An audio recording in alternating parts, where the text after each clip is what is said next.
Previously on the American Le Mans Series. Tom Christensen out of the final turn. Fantastic job. Audi on 10. GDI. Here we go. And there it is. The checker flies. Alan McNish gets the win. The Audi goes 3 for 3. There you see Mr. Mirage on the far right. Here we go. Last turn through the carousel. The quick left-hander onto the front straight. And Porsche and Penske 1-2 in class. Great job. And overall here in Mid-Ohio. Okay, you're clear. Yep, he's going to get you. Go, man, go. Go.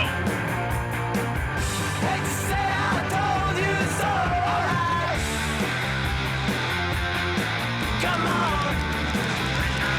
Bring him down nice and cool.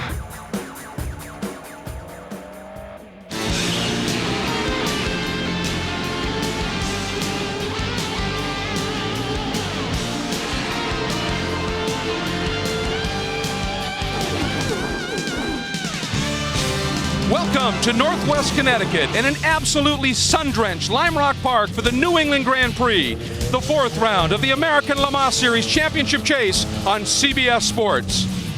American Le Mans Series events feature 4 different races running simultaneously for 4 different classes, and the cars in those 4 classes are easily some of the most exotic and sexy sports cars on the planet. Now, today marks the resumption of American Le Mans competition after the pilgrimage to the legendary 24 Hours of Le Mans in France, where American Le Mans teams once again enjoyed huge success. It is also the final race for one of the greatest sports cars of all time, Audi's magnificent R8, hoping to retire today with a 50th American Le Mans win in the prototype or P1 class. In the P2 class, for the less powerful but lighter prototypes, as at Mid-Ohio, Roger Penske's 2 Porsche Spyders again dominated qualifying and have swept the overall front row. In the GT divisions, the American Corvette team in GT1 is riding a 12-race win streak, the last 10 of which, including the last 2 Le Mans 24 Hours races, were won by the same number 4 Corvette of Olivier Beretta and Oliver Gavin. And in the always intense GT2 class, 2 years ago, coming into Lime Rock, Porsches were riding their own amazing streak of 21 straight wins. But Ferrari broke that streak, and they are back in force today with a now 2-car team, one of which grabbed the class pole. Hi, everybody. Great to have you with us here at Lime Rock Park. I'm Greg Creamer, and I'm joined, as always, in the booth by Calvin Fish. And Calvin, when you consider the tracks that these teams have run on most recently, Lime Rock is completely different, and that has to throw a bit of a wrench into the team's strategies. It really does, Greg. The last round of the American Le Mans Series was at Mid-Ohio on its new super smooth surface. Then many of the teams and drivers headed off to Le Mans for 24 hours of rocket-fast action. So when you get here at Lime Rock, it's really a shock to the system. This is a sprint race on one very bumpy bull ring of a racetrack. A fast lap here takes just over 45 seconds, so any mistakes that are made are certainly magnified. Now, from a driver's perspective, any off-course excursion, contact with another car, anything that necessitates another trip down pit lane will really hurt you in the race today. And for the crews, the pressure is really on. Full service for fuel and tires while you go down a lap. Any bobble in the pits, you may go down too. That is very hard to recover from. But let's take a look at this track configuration on our Pirelli track description. Lime Rock Park has 1.54 miles of intense action, 8 turns predominantly right-handers. Many teams will actually compromise the setup of the car for the 2 left-hand turns to try and get more speed through the right-handers, almost like a reverse oval. But let's take a closer look from our aerial view. About 175 to 180 miles an hour down the long front straightaway, heavy braking, very bumpy here. Big bend, concrete patches, very slippery indeed. The drivers are really kept on their toes. Then the S's, you have to be patient here, even if you have a faster car. You want to try and get a good exit off the S's and then get that pass done down this no-name straightaway. You can see the climbing turn, it comes up in a hurry. The pass has to be made from here. And then it's up the hill through the chicane and then heading towards 2 very demanding right-hand turns. First is West Bend, and then through here, downhill into the diving turn, one of the most demanding turns in all of North America. Then it's down the long front straightaway again, a chance to catch your breath before all starts again in about 45 seconds.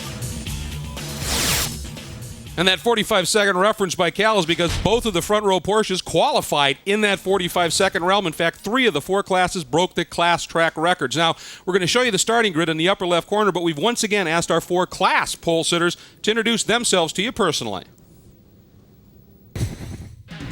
I'm Timo Bernhard from Germany. I'm Romain Dumas from France. Hello, my name's James Weaver, and I'm from England. Butch Leitzinger, Reeversburg, Pennsylvania. Hi, I'm Thomas Enge. I'm from Czech Republic. I'm Darren Turner from Banbury, England. My name is Ralf Kellenas. I come from Düsseldorf, Germany. Hi, my name is Tony Wilander. I come from Kankaanpää, Finland. And it was Tony who put that Ferrari on pole his first time ever at Lime Rock. Now it's time to get down to the pits and hear from, we got a little problem here. That is the 16, which is the car that qualified on pole in the P1 category. James Weaver behind the wheel. And apparently, Calvin, it looks like we've got a problem with any fire in that engine. Meanwhile, let's get down, as I said, and hear from our 3 pit reporters, starting with Brian Till. Well, Greg, in the prototype class, a lot of people surprised to see a front row full of prototype 2 class Porsche RS Spyders, but should it really be that big of a surprise given their stirring 1-2 finish the last round out at Mid-Ohio? In prototype 1, it's goodbye to an old friend. The Audi R8 competes for its final time today. The team busy preparing for the North American return of its diesel-powered successor, the Audi R10. The R10 will return to American Le Mans Series competition at the next round from Salt Lake City. The strategy behind racing is a simple one. Be the quickest, be the fastest, and be the first to the checkered flag. It's something the Corvette factory team has gotten very good at in GT1 competition. In fact, they've won 43 times, more than any other manufacturer in the series. The American Le Mans Series officials have tried to change the rules a little bit to balance out that competition with the Corvette. That has forced the Corvette team to master another old racing adage, just be fast enough to win. So far this season, they've done very well at that too. They're undefeated. This season, the GT2 class is full of parity, but it hasn't always been that way. Up until 2 years ago, it was Porsche's playground, winning 21 straight, making Porsche the standard by which everyone measured themselves. But now Ferrari, Panos, and even BMW have caught up and leveled the playing field. We've had 3 different pole setters in the first 4 races of the year, and even the drivers say in any race, it's anybody's game, especially today on a short, bumpy track where anything can happen.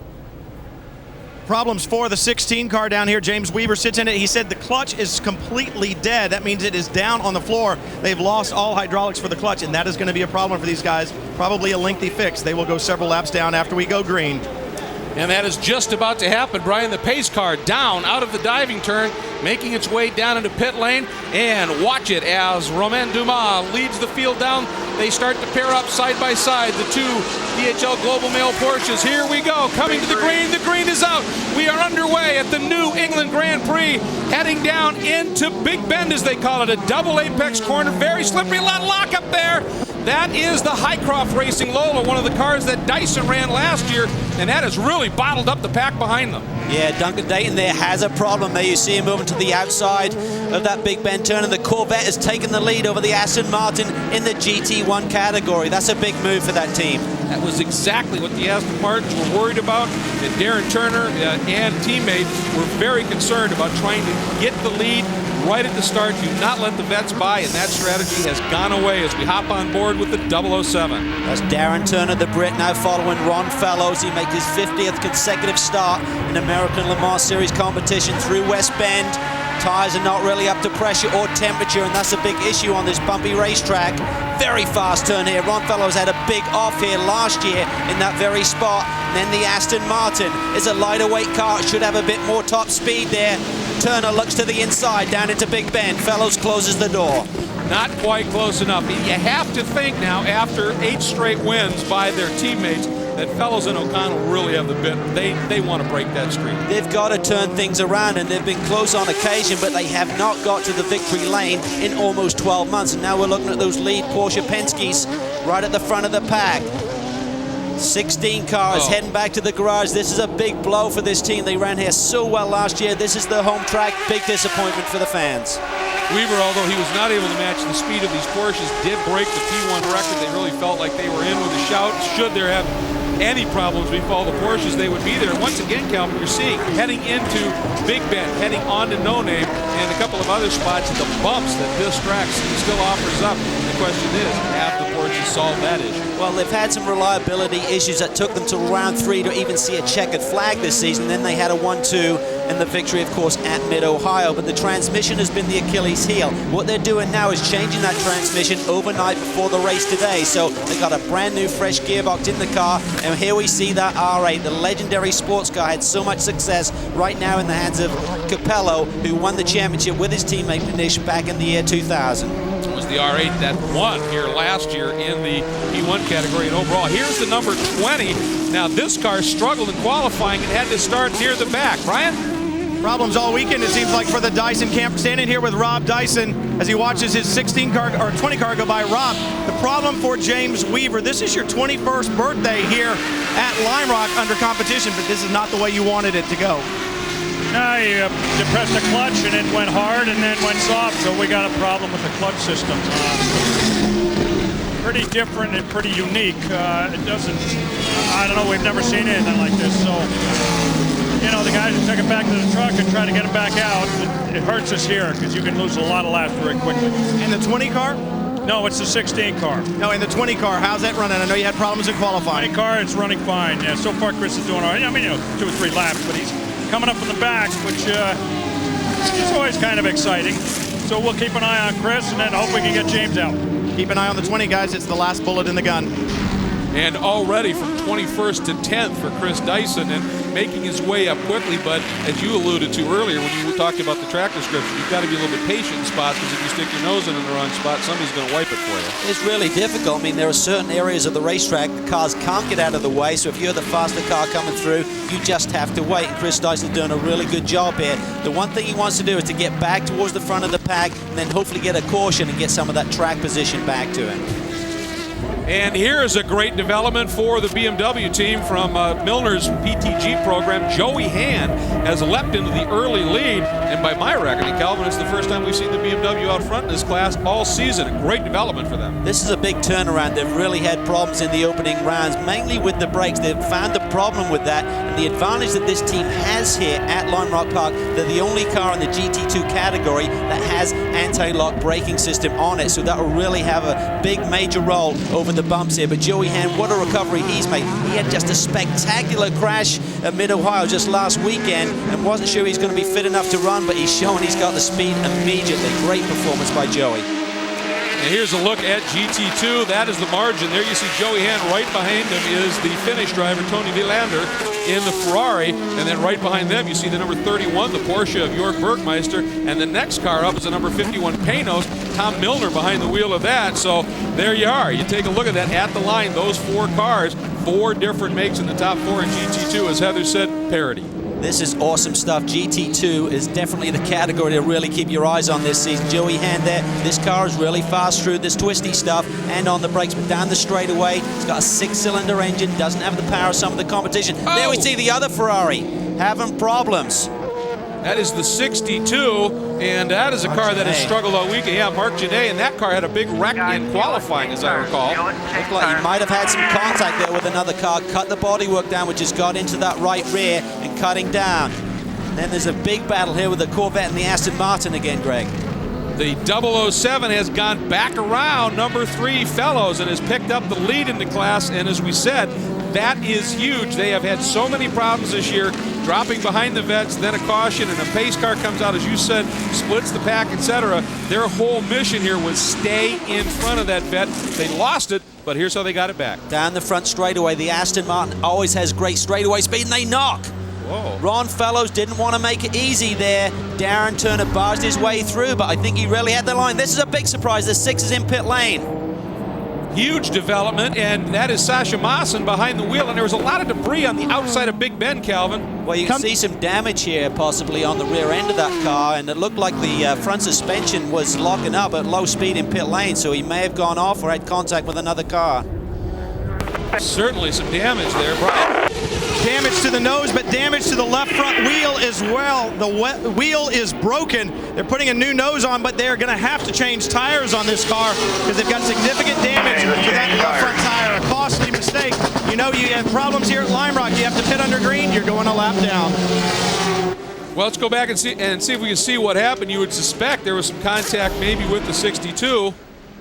Here it is, down in the Big Bend again, and wow, he had the inside line, and Marc Genet, very experienced guy in Grand Prix racing, but not in GT, closed the door there.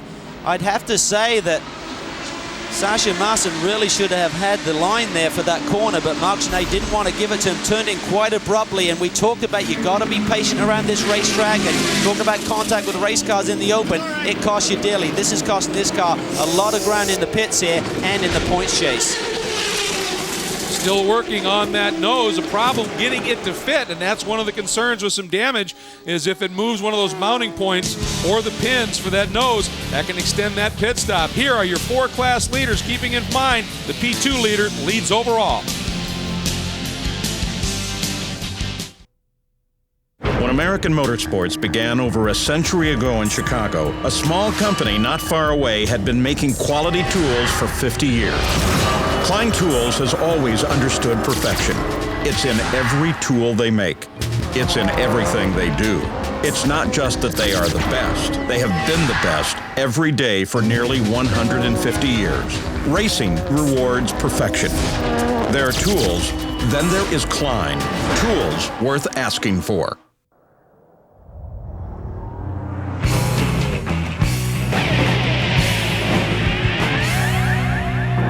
The thrill of white-knuckle driving obviously came from someone with white knuckles. Great day, let's bring her in. Formula One-inspired Michelin Pilot Series high-performance tires. Or not.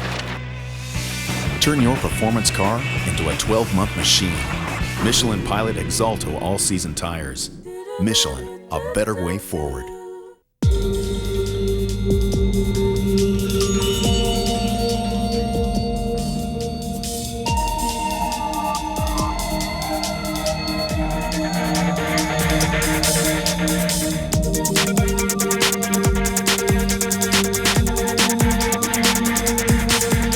Stirring things up. Introducing the new Cayman S at your dealer now. Porsche. There is no substitute.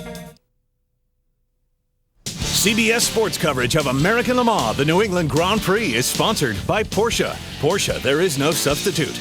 Michelin, a better way forward. Klein Tools, tools worth asking for. And by Sunoco, fueling drivers with a passion for cars. Sunoco, the official gasoline of the American Le Mans Series.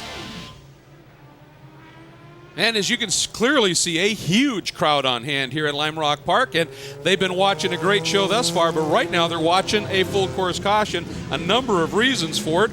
This is one of the major ones that clearly, without a miracle, looks like the win streak for the number 4 CompuWare Corvette is at an end. The reason is they were involved with this car, the number 20 of Chris Dyson, that had worked his way up to 3rd overall and 2nd in the P1 category, and then there was some contact. They both ended up off track.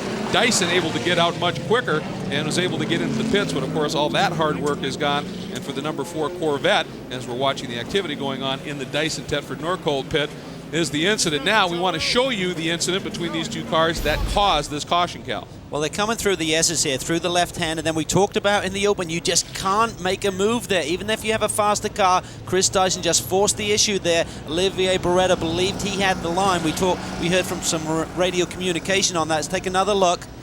And there's a very quick transition here. Olivier starts to turn in, and Chris is there, bang on the apex. So Chris probably thinks it should have been his corner, but Olivier views it an entirely different way. And Olivier was well and truly stuck in the mud, so a real mess for him at this stage, and they just now have got that car out, so they're going to bring him back. So while we're under this caution, you know, one of the things that we chat about a little bit is watching a racer in training. Is it important to be in shape? Well, we asked our Cub reporter for this event, James Weaver, to find out.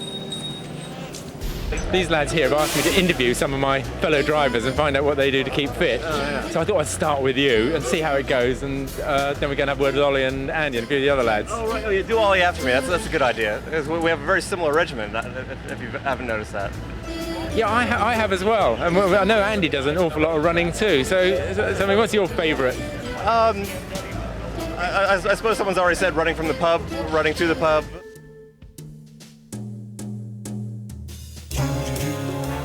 No, mate. Yeah, one of the things I've noticed when you're racing is you're actually sitting down. There's not a lot of running involved. So I don't know why you bother. I mean, why on earth you put all that effort into doing something so entirely unhelpful? Well, I sort of... He's mumbling, isn't he? Can you see that? He's mumbling. I'm not really too sure why I do it. Someone keeps telling me that if I'm fit, that I'm going to be performing better in the racing car. And I'm not really too sure whether that works or not. But I think it helps. But I don't know whether it's going to give me that final last half a second. Look, mate, top news. I've been CBS, top stuff. I've got to interview you. Exactly, about your training program. James, as you well know, my training program is even smaller than your training program, perhaps. Surely not. Yes, it's absolutely true. And true to form, whenever you're on TV, your phone rings. I'll put it down. Is he your personal trainer? Yes. Oh, probably my personal trainer, yes. I thought so. My training program actually consists of driving the car as fast as I can and keeping myself hydrated.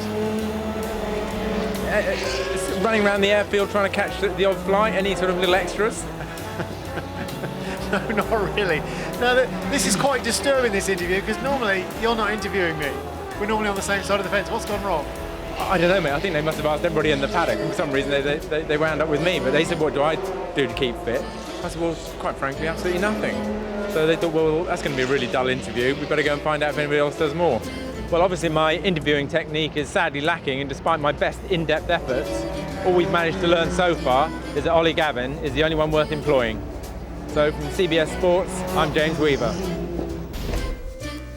Well, Gavin, a marathon runner, actually, so he's serious about his running, but we were having a lot of fun with it. He did. The two boys went for a run, actually, in Sonoma last year, and Ollie Gavin came back and he talked about what heart rate that James was seeing. He said, mate, at 50 years old, you're actually dead. Now, Weaver still drives the car mighty fast. And we'd like to remind you that Thursday, the Big Brother Summer of All-Stars begins. Find out who's moving in when the All-Star cast is revealed. A new season of Big Brother premieres Thursday at 8, 7 Central on CBS. Well, with all that activity, let's get right down to pit lane. Ralph Shaheen? Doug Fehan is the man that runs the Corvette factory operation. Doug, can you tell us what the status of the 4 car is, how bad the damage might be? Right now we're trying to get it behind the wall and evaluate that. It looks like maybe it's got a broken left front tie rod, which is probably the most significant damage, and so a little bit of body work. But other than that, the biggest challenge is just to get it behind the wall and get it to be able to be repaired. Greg, the crew left from here, went straight back to their hauler with tons of pieces and parts and bodywork ready to go. As soon as they get the 4 car there, the crew will go to work. Well, the contact it made when it went off track was fairly substantial. Now take a look, though, at the Corvette win streak we've been talking about. 3 straight Le Mans wins, 12 straight series wins. Beretta and Gavin have won 8 straight in car number 4 in American Le Mans Series competition. So just an incredible run for this team. And this car is the amazing thing at this situation right now. Now, we want to show you quickly some of the other action that has unfolded. Right before we went to caution, we were talking about the great run by Joey Hand and the number 21 BMW. Well, Calvin, that changed up too. It did. There you see Wielander in the Ferrari making a big move to the inside, and the Porsche of Bergmeister close behind. So it's very tight down there. Joey certainly didn't make it easy, and Bergmeister took advantage. See Joey there, got a little loose there as he tried to finish off Big Ben and drops to 3rd. But I spoke to Bill Auberlen, Joey's teammate, about the tyre issues that they have in GT2. Big tyre battle there. The BMW's on Yokohama's. The other 2 cars that we saw in frame there on Michelin. He said the car is bullet fast, 3rd corner out of the pits on cold tyres. He said, I'm really suspect whether these tyres are going to be good on the longer run. That may have been an issue there. Let's check in quickly with Heather. Chris Dyson in the 20 car is in the pits. He's been here for quite some time. A lot of damage to the left front of the vehicle. They have replaced the nose. Now what they're working on is the steering rack. It moved. They're repositioning it. They hope he's out there in the next minute or 2. All right, thanks very much, Heather. And we're watching the pace car lights out as it comes out of the downhill turn. So it is going to be making its way into pit lane. And here we go. Leading them up to the green one more time, Romain Dumas in the number 7 Porsche. And he is gone. Couple of classes back as the P1 car, but it's the GT2 battle, and Capello's going to get right in the midst of that battle, Calvin. He was. The leader there had a big cushion. He had 4 GT2 cars in between him and Dindo Capello here in the Audi. He's got to be patient. This corner coming up next is exactly where Chris Dyson got himself into trouble. So Dindo probably got alongside there. The car could see him in the mirrors, and now he's going to try and get past the GT2 leader, but he has to wait. Now he's got the speed to make the move into the climbing turn. So good move there by Dindo, showing his experience. But seconds lost sitting there in that traffic through that whole sequence of corners, and that is Lime Rock. Dumas is gone. He's down the road, but we saw before the caution period that Dindo Capella was certainly not losing the pace that they saw in qualifying. So the Porsche was very fast in qualifying, but in race trim, it looks like the Audi is certainly a lot closer. Well, it was spectacular here last year over the bumps, and it is showing good form once again. There it is. And behind it now, this is that great battle. There's the Ferrari with the new Forza Motorsport 2 Xbox 360 sponsorship on it. Then Jörg Bergmeister in the Porsche, and then the GT1 leader of Darren Turner trying to work his way through traffic and hounding him. Oh, that is the number 6 of Maassen, and he squeezed through. He did, and has a lot more grip, obviously, with the prototype car there through the slow speed stuff. And there you see Maassen working on the GT2 cars. 3 classes at once. You got the P2 car, the yellow car, the Spider, GT2 car right in front of the car we're on board with. And this is the GT1 leader, Darren Turner, in the Aston Martin, looking for their first victory of the year. In fact, this team has not won since Sebring, round 1 of 2005. We just saw good evidence there with some of the drivers talking about the reprofiling of the chicane, opening it up a little bit, said it changed the speed ratios of the cars. Even the slower cars get through there quicker, and you can't get that pass made into West Bend. And obviously Turner had to just sit there and could not get around Bergmeister. Well, you can see the speed differential down the straightaway between a GT1 and a GT2 car, but through the corners there's not that much difference. This is very low speed stuff here, so you just got to be patient. Here we see the Corvette, kind of 4th car in line. That's the gap for the lead in GT1. The green Aston Martin, 4 cars back. We see the Corvette of Ron Fellows. There's a little bump there. That was McMurray in the number 12 entry, the Red Line Oil Cyclo Lola, trying to come through. It looked like he may have just brushed him as he came through. It's tough for the leader in the GT2 class, the Ferrari, because he can't make too big an opening because he's got the 2nd place car right behind him, so he's got to defend a little bit. You open the door for one, it's easy for another car to slide through there, but this is what we expect at Lime Rock. It's a bull ring of a racetrack. There's action on every corner. And right here, you take a look at the current leaderboard in the GT2 category. It is Tony Willander continuing his great run in his debut appearance here at Lime Rock.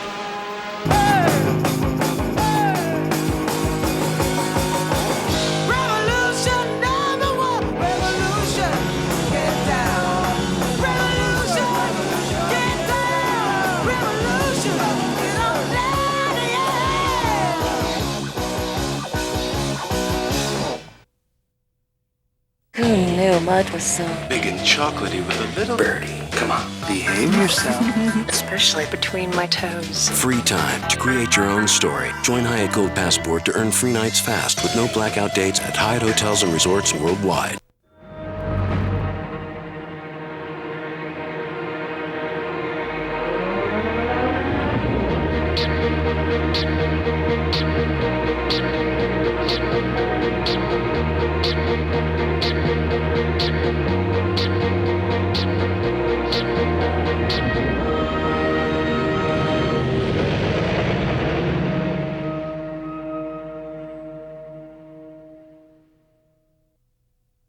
Our pre-race activities start at 9:30 a.m.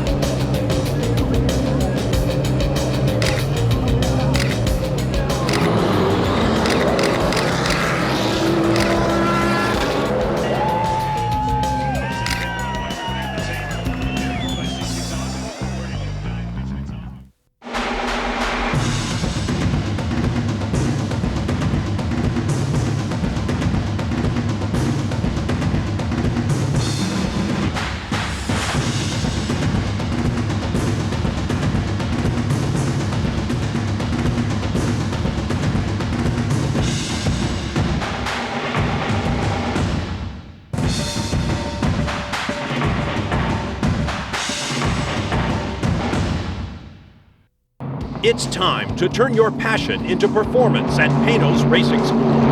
Enjoy top training from the best instructors and the real road racing experience in our authentic, purpose-built V8-powered Pano's GTRA race cars. Experience the challenge of Road Atlanta. the legend of Sebring, or the thrill of Texas Motor Speedway. When you're ready to learn from the best, on the best, in the best, it's time. Who knew mud was so Big and chocolatey with a little birdie. Come on, behave yourself. especially between my toes? Free time to create your own story. Join Hyatt Gold Passport to earn free nights fast with no blackout dates at Hyatt hotels and resorts worldwide. Big Brother returns for its most outrageous season yet. Find out if your favorite will move in or go home. The season premiere of Big Brother, CBS Thursday. Next weekend, #1 in the world, Annika Sorenstam, Michelle Wie, Carrie Webb, and Paula Creamer are among the big-time stars expected at the HSBC Women's World Match Play Championship here on CBS Sports. Welcome back to Lime Rock Park, where once again this big crowd is witnessing a full course caution.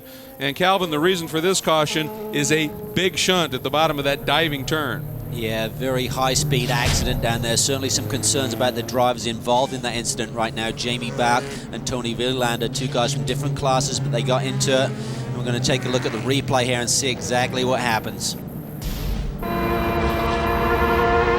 Aboard with Jamie Bach, master-powered P2 car down at the downhill.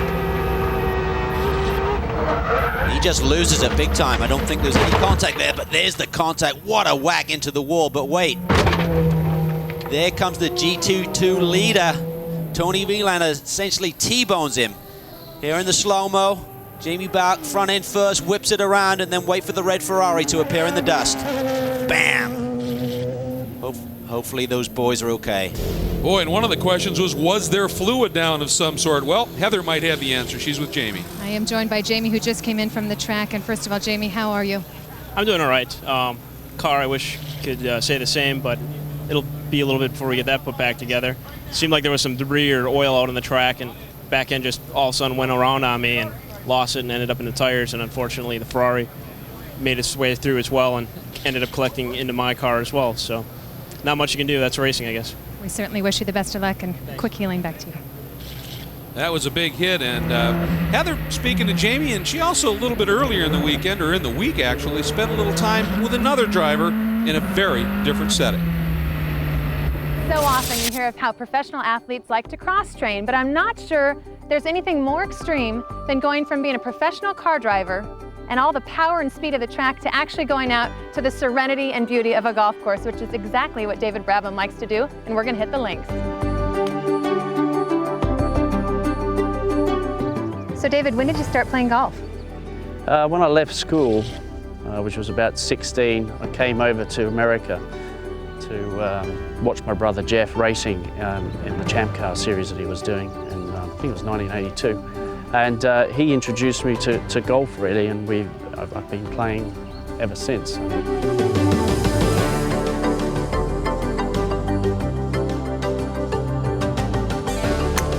Oh, nice.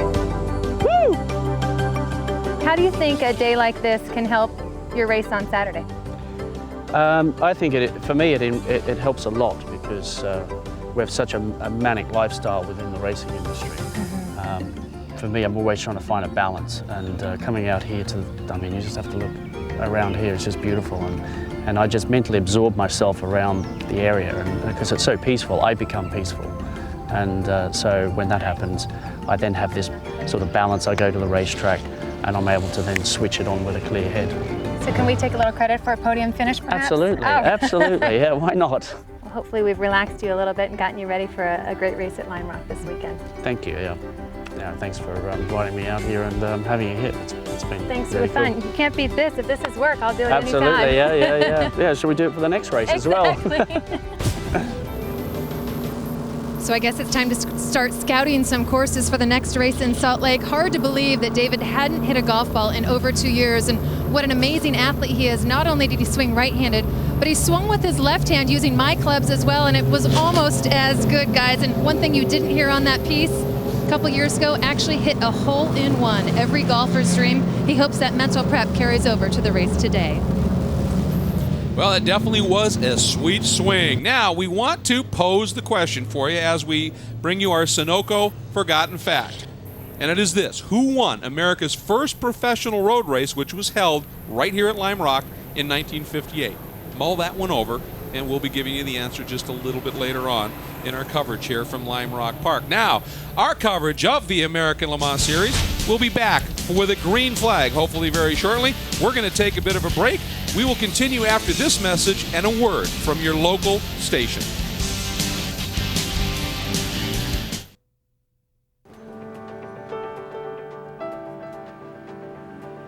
When the soul of a sports car is in everything you make,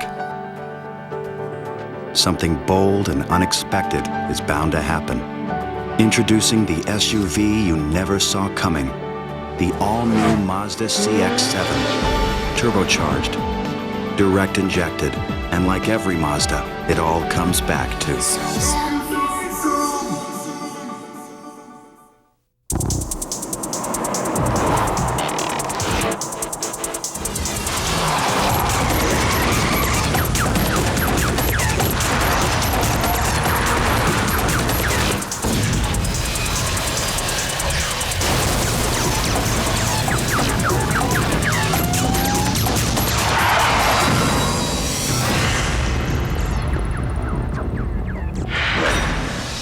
race-proven performance. Come on.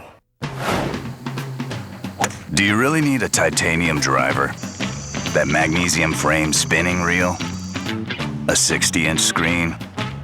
Do you really need a motor oil that protects for 15,000 miles? Darn right. You deserve the best of the best. Mobil 1 Extended Performance. Advanced technology, proven anti-wear protection, guaranteed for 15,000 miles. Mobil 1 Extended Performance. The oil that's changing oil.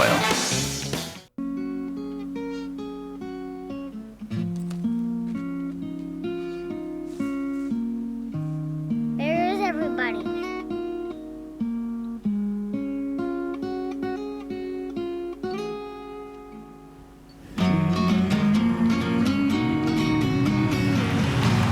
Nothing's more fun than 340 horses. Porsche Cayenne. There is no substitute. Steven Tyler and Joe Perry rock with the Boston Pops. Live, CBS 4th of July Tuesday. For 7 years, one man was king of the road. Now his reign is over. Who will step up to keep the pace? Watch it unfold in one of the biggest events in all of sports, the Tour de France, next Sunday on CBS Sports. Welcome back to Lime Rock Park, everybody, as we continue under caution at this point. We expect lights out this time, so green flag coming shortly. But before we get to that, let's get down to pit road for some updates. Brian Till? Greg, some interesting things for the overall win. We saw the number 7 come in.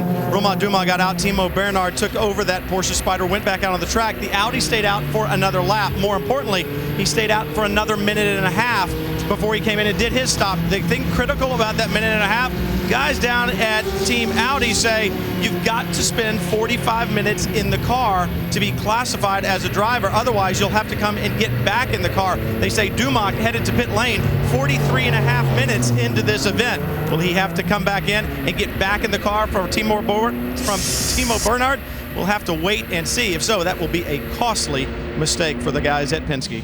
That is huge. So unlike Roger Penske to fall foul of the regulations here. And what they're saying is you're allowed to do a maximum of 2 hours with one driver, which means the other guy needs to do 45 in a 2 hour, 45-minute race.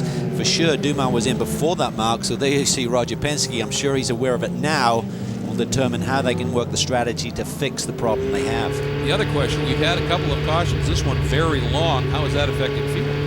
Well, it's affecting fuel a lot. Not so much with the leaders. They're in now. They'll need to make one more stop, and we can expect to see Dumas back in the car to get around the issue we just discussed. But for the GT2 cars, that is huge. The Porsches were expected to do this on one stop. The Ferraris, however, well, they're really not a factor now. Both cars have incidents, but they were going to need a splash or need some help with fuel. So I think the GT2 cars will be doing it on one stop at this stage by saving fuel under caution here.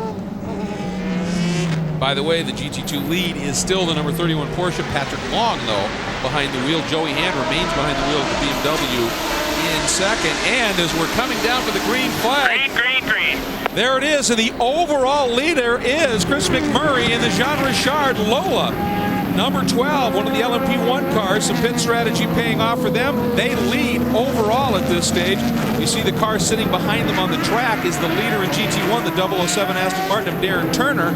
But that car, we're waiting for timing and scoring to clear to see if that car actually sits in the second overall spot. We believe that would be Bernard, actually. But nonetheless, a great call. And tell you what, this team with McMurray and Mike Lewis coming up next, and then Jean-Richard Lola doing a stellar job. They really are. And the 37's in the penalty box. We understand they got a 1-minute penalty. This is over a lap, so what a disaster for this team. Trying to take advantage of the 6 car, the Penske Spider, having issues. They should have been on for a strong podium finish here. So this is really going to hurt. Now you see the number 4 Corvette just sitting in the pits in front of them, and that has huge implications. And the report for the 37 and the 4 was also getting a penalty, both of them for too many people over the wall. Wow, and what a surprise for the Corvette squad as well. And here we see Dindo Capello really starting to pile the pressure on. He's going to look to the outside. That's not going to work. Timo Bernard shuts the door. Traffic again an issue. We talked about the S's. You have to be patient, but look at McNish. This is McNish now behind the wheel of the Audi, having taken over from Dindo, who started the race. And he's a terrier. He realizes he's got to take advantage when he can. 2 different classes, remember, but both cars want the overall win. Calvin, check this out. You talk about Roger Penske and his organization not making a mistake like that. They did come to pit road at 43.5 minutes. They did change drivers, but then they held Timo Bernard and watched the clock. They waited for the pace car to come onto the front straightaway before they sent him. So they're saying he will drive like an hour 59.5. They're playing it right down to the final seconds. That is awesome stuff. We were listening to radio communication. Roger Penske was saying there's no rush, guys. There's no rush. He was looking at where the safety car was, so he was completely on top of that regulation. Oh! You're not running foul of it. Problem with the GT2 car. That's a 23 car. That's the Alex Job entry. That's Graf still behind the wheel of that car, into it with one of the Panos. There was somebody else involved in it, but able to skate through and continue, and damage for Graf. Oh, much more than he thought. Flat tire or suspension damage there. It almost looked like suspension the way that thing suddenly just came around. He had a spin in qualifying. They flat spotted the tires, had to start at the back. 51 car Tom Milner.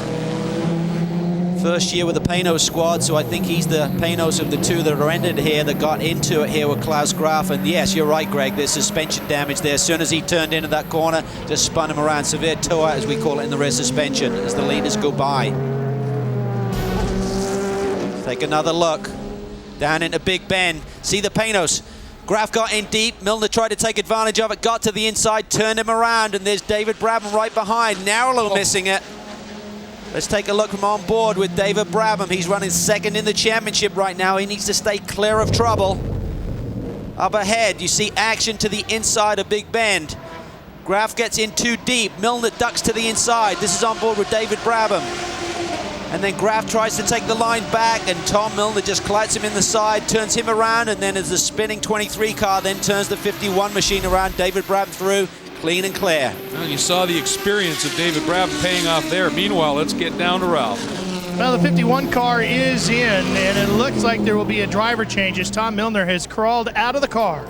And Ralph, we have a battle for the overall lead and the class lead mix-up as well, and it looks like Timo Bernard has gone around McMurray. That should put him back in the overall lead. McMurray second and McNish third. Top 3 overall, remembering, of course, that Timo Bernard running the Porsche in the P2 class. This is awesome stuff. What a job by Chris McMurray. He's the defending champion here at Lime Rock in the P2 category. And now it gets really tight. McNish looks to the inside. He's got to give it up. The Corvette gets out of the way.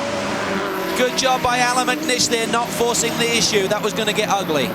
Boy, and coming up just to complicate things a little bit, the number 6 Porsche is coming up as well. Sasha Maassen still behind the wheel of that. This is the battle for the P1 lead, the LMP1 lead. McMurray doing everything he can to keep McNish behind him. McNish looking inside, outside, trying to swing around the outside. This is that tight spot, but he's cleanly through, Calvin. He did, and McMurray had it happen the lap before with the Porsche Spider, and now the other Porsche Spider on recovery mode here with Lucas Luhr trying to recover from that early problem. And still Sasha Maassen actually in the 6th machine, but he's a few laps down.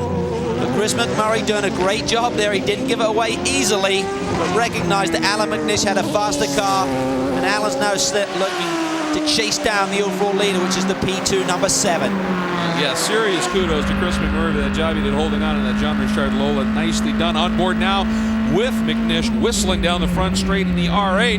And that pass, keep in mind, putting him back into the P1 lead and maybe on track for this car to retire with that 50th win in ALMS competition. Just remarkable here. Oh, and the number 16 of Weaver, finally. A lot of laps down, but coming out into pit lane from the paddock. And over an hour in terms of time lost. And of course that would be an awful lot of laps considering they're clicking them off in the 50-second range here, but they got that car fixed. It's going to be tight here. You have to complete 70% of the distance of the overall leader winner of the race to get points here. So this is why the Dyson team are really working hard to try and get Weaver out there, but it's going to be very tight with that 70% mark. I'm not sure they can make it even if they run the rest of the distance. And just to put a couple things in perspective here, in terms of the speed of the top 3 cars, Bernard now in clear traffic has turned to 48.6, but McNish a 48.3, and then McMurray in the 50-second range. So right now, McNish doing a great job. Let's get back down to Ralph. Tom Milner is out of the pay nose. Tom, what happened? Are you okay?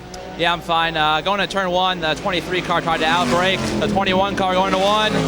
He 21 car blocked them, and then the 23 car got screwed up and went way wide to turn 1. And I had a good run and went on the inside, and the 23 car came back across and just I mean, I was in the wrong spot at the wrong time. Unfortunately, I thought it was my room, and he must not know I was in there or anything like that. So, and then I tried to avoid him again, and he slid back in my right rear, and it ruined the tire or whatever. So, the car feels all right. When I came in, I think there's a flat tire. Other than that, we'll be good to go. We've seen a lot of incidents on the racetrack today. Just how physical is it out there, and are you surprised at the amount of contact? Yeah, I mean, a little bit. In practice here, this track's so small that it's hard to pass as it is. And with 4 classes, 4 different cars, different tire strategy, it's everything. It's hard to really know what car had to use faster, one's about slow use. So it's just a small racetrack. It's tough competition. GT2, every 10th counts. So it's just tough driving. Well, he gave it a good go. That's an important thing, obviously. And boy, what a great piece of evasive driving from his partner in the other car, David Bramall. That experience coming to bear very nicely. Now, we were talking to Tom Milner. Tom Milner, one of the young drivers coming up through the ranks, learning his craft. And there are a couple of great ladder series, if you will, that are giving him the opportunity to do just that. And a bit earlier, Ralph Shaheen took a look at one of the really strong series. And if memory serves, young Tom Milner actually spent some time in those Formula BMW USA cars, so got the recognition from the Panos team. Meanwhile, here are your class leaders right now, and it is McNish in the Audi that is in the overall lead. He has gone around, so a great job for Alan McNish and the Audi back on it here at Lime Rock.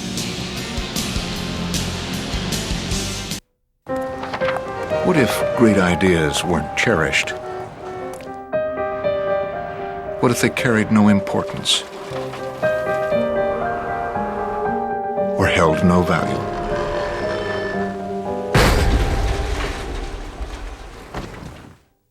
There is a place where artistic vision is protected, where inspired design ideas live on to become ultimate driving machines.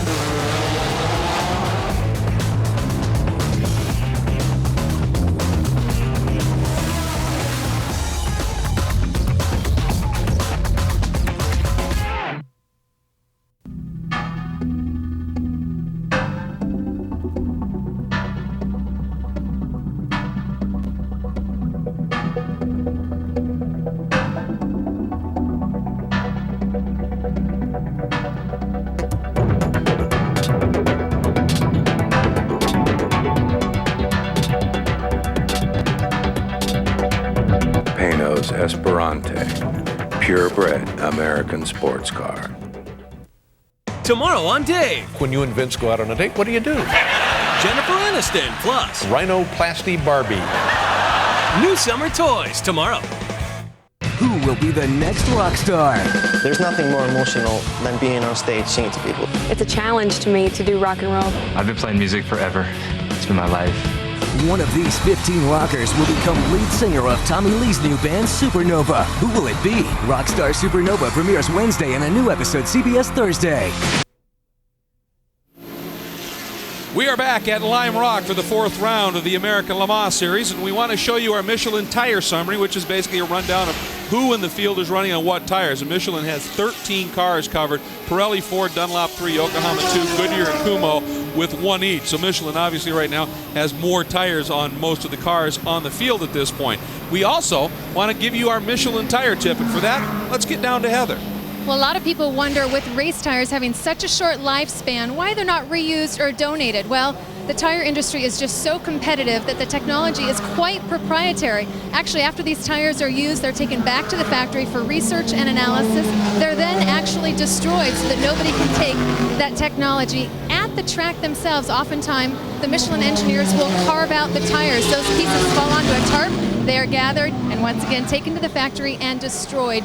Even little bits and pieces of rubber that end up on the track are often collected and taken so that that technology remains proprietary. So what may look like just a ball of rubber is actually some really revolutionary high-tech stuff, guys. And I got to give this right back because they don't want me to keep it. In another life, that's called a marble, and there's lots of them around the track. We're on board now with your new overall race leader, Alan McNish, the number 2 Audi, and you take a look. They got a great graphic scheme on the car. You see the names on the red right side there. That's all 18 drivers that have won in this car. They also have the names of the 23 tracks where wins have happened, and this is how he got the lead count. Traffic up ahead, heading down the front straightaway, down into Big Bend. Timo Bernhard trying to deal with the traffic.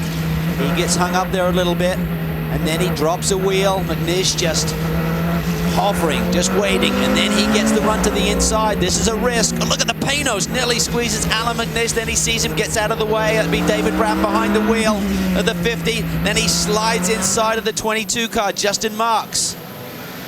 Here we see it again, a little bit more in slow-mo. Alan McNish dives in there. Timo Bernhard tries to respond, but it's too late.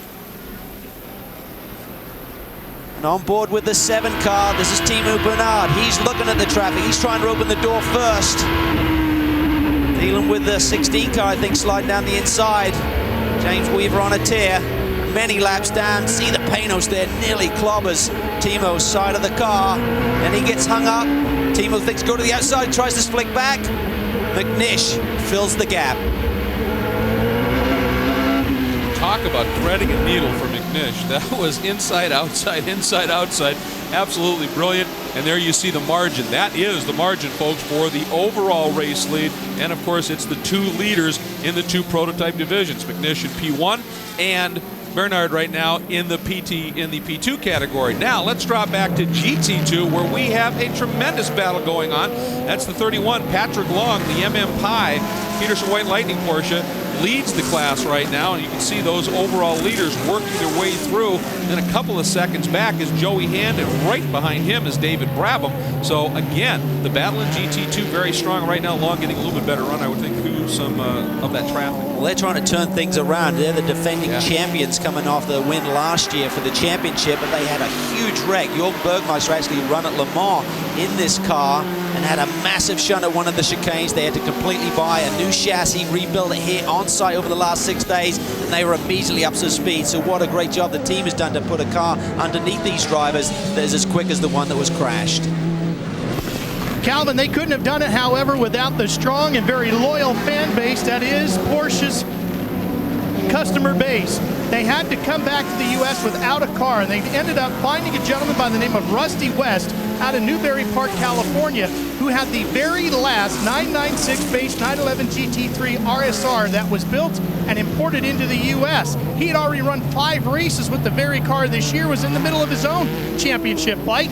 But when the folks from Porsche, Uwe Brettel, the head man for Porsche Motorsports North America, contacted him, he was very willing to sell the car at a fair rate to help a fellow Porsche team possibly win a big road racing championship. They got the car on the 23rd of June, and on the 30th of June, that car turned its very first laps here in ALMS competition at Lime Rock.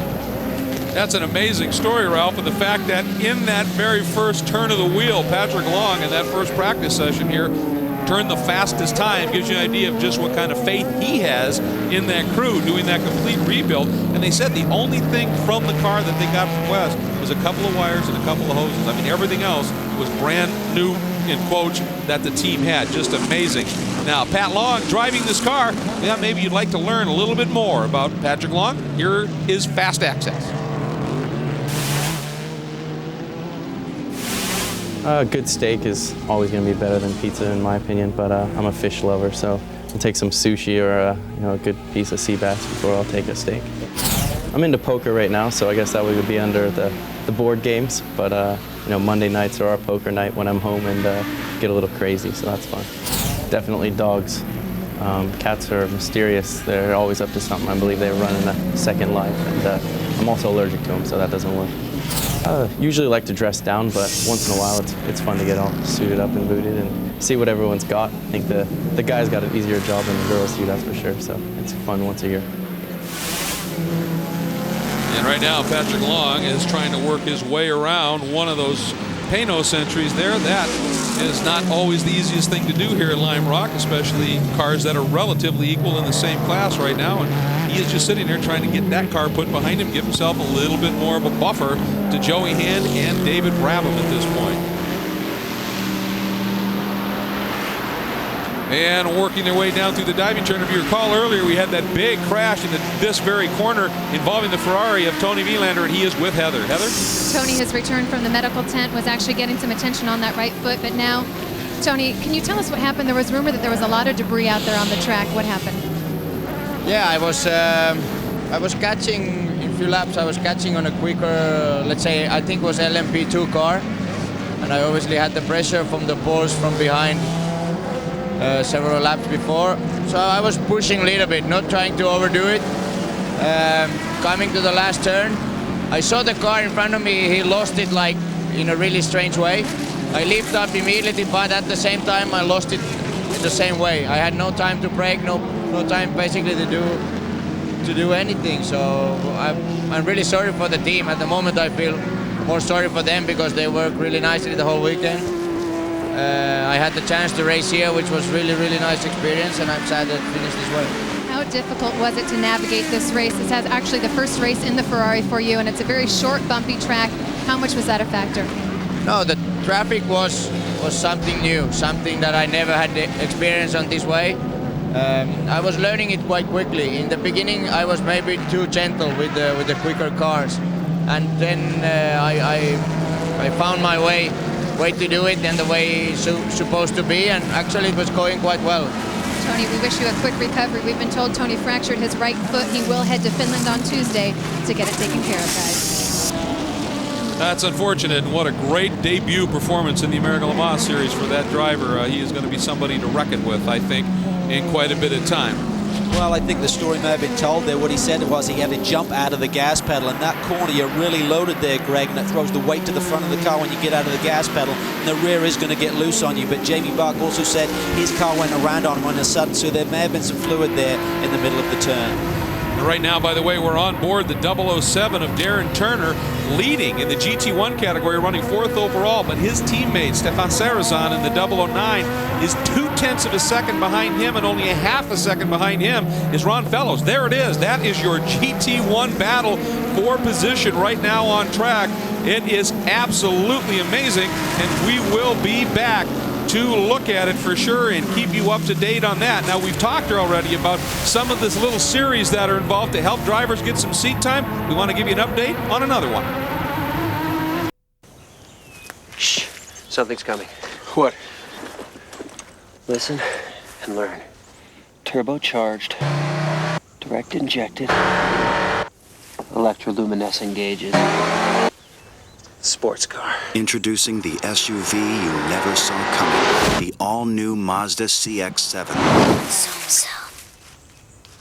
Like every Mazda, it all comes back to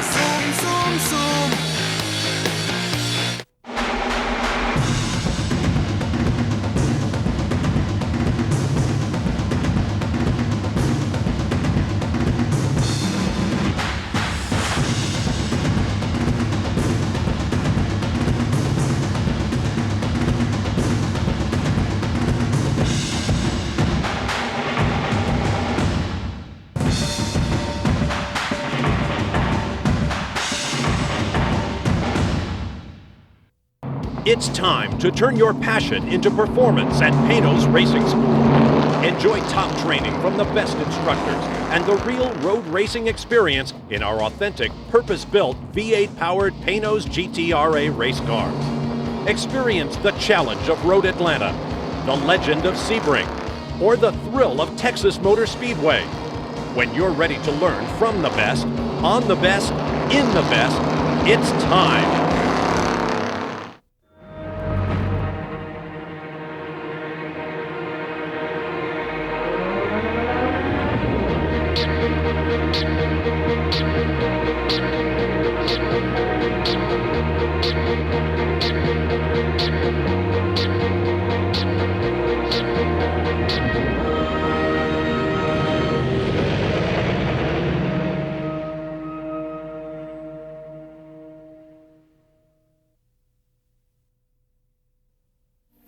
CBS Sports coverage of American Le Mans, the New England Grand Prix, is sponsored by the diesel-powered Audi R10 TDI, initiating a new dawn of power, and by Kumho Tires, race-proven performance.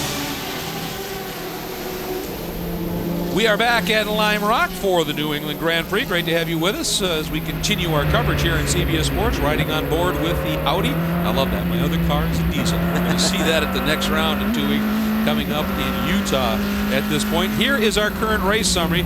3 different leaders, 5 lead changes, and 3 cars behind the wall, and the number 20, sadly to say, from Dyson is retired at this stage. So that is the situation, and those are overall lead changes, by the way, obviously, and overall leaders, 3 and 5 respectively. So obviously lots of different battling in the remainder of the 4 classes, of course, that run together in American Le Mans Series competition. So some good action now. Speaking of action, had some tremendous action, Calvin, in GT1. We have the Aston Martins and the Corvettes going at it hard here. Coming through the chicane. That's Ronnie Fellows in the number 3 machine. Really just trying to get a good run here on Stefan Sarrazin. Of course, when we went to break, the 007 was leading, and here's how that evolved. Here they are coming down into Big Bend. A Sarrazin to the inside. Gets really squirrely there. Makes a great move, though, on Darren Turner. Turner leaves the door open now for Ron Fellows to take advantage, and Ron really forced the issue there. That was close. Good, clean driving by Darren Turner. He could have closed the door there, Greg. Calvin, we talked at the beginning of the show about the penalties or adjustments, is probably a better word to use, in regards to the competition balance between Corvette and Aston Martin, with the American Le Mans Series officials coming to this race, adding 50 pounds more of a difference in weight between the Corvette and the Aston Martin. It's now up to a 200-pound difference when they went to qualifying on yesterday. They also have increased the amount of fuel capacity with the Aston Martin to a little over 2.5 gallons. I just spoke to crew chief Dan Binks, who is the crew chief for the number 3 Corvette. He said he's good for probably another half an hour of racing before they have to pit. Driver Johnny O'Connell waiting to get in that car. That means the Aston Martins can go at least 10 laps longer than the Corvettes. This could be a huge play in today's race. Or, Calvin, the question might be, did those long cautions actually negate maybe some of that fuel advantage for the Aston Martin? Well, they negate the fuel advantage a little bit, but I tell you what happens is the tire strategy comes into when you're trying to extend another 10 laps on the same set of tires. That really puts a tremendous load. You got a tire battle in GT1 as well. The Aston Martins are running Pirellis here in the American Le Mans Series, and Michelin's on the Corvette. So those Pirellis have got a lot of work to do to really make use of those extra 2.5 gallons of fuel. And speaking of tire battle, same scenario almost in GT2. Patrick Long and that Pie Porsche is running Michelin's, the car behind him, Joey Hand, running Yokohama. So that may play out as well. And Calvin, you've got a radio in hand here. We do. We're going to have a quick chat here with Patrick Long. He's coming up to some traffic. We'll let him get on the straightaway. Pat Long, this is Calvin Fish in the CBS booth. You got a brand new race car, mate, but it seems to be working well. These guys really pulled it together after a horrible Le Mans. They did a great job.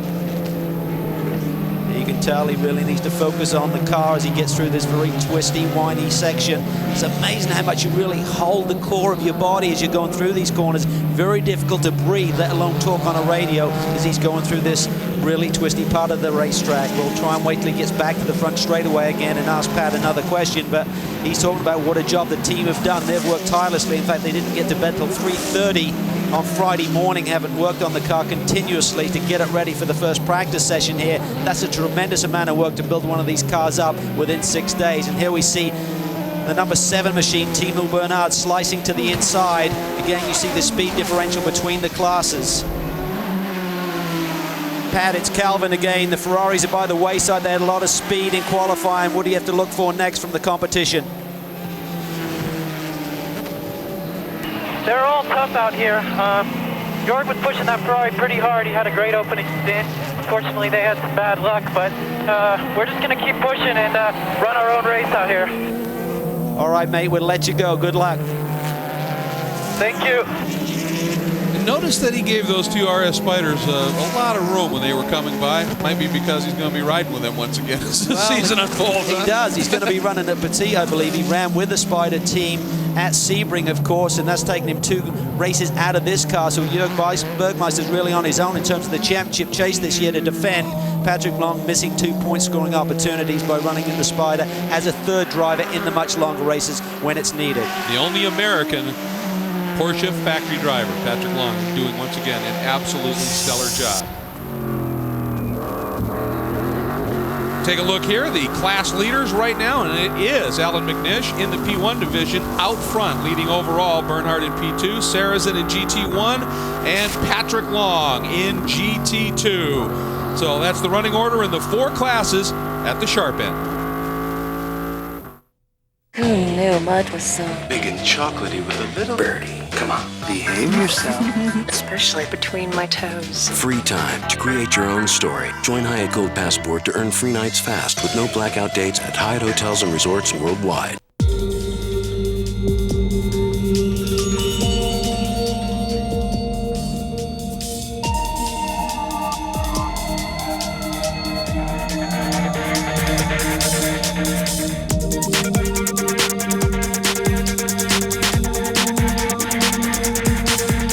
Stirring things up. Introducing the new Cayman S at your dealer now. Porsche. There is no substitute.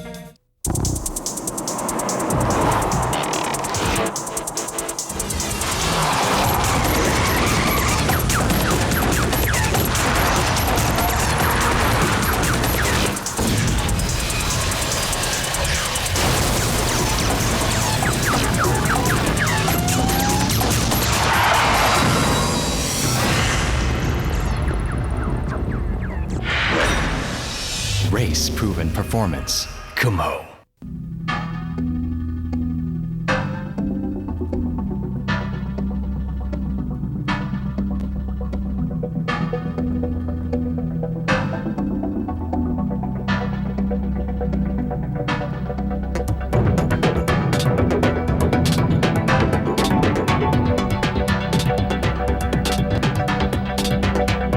Pano's Esperante. Purebred American sports car. Who knew mud was so Big and chocolatey with a little birdie. Come on, behave yourself.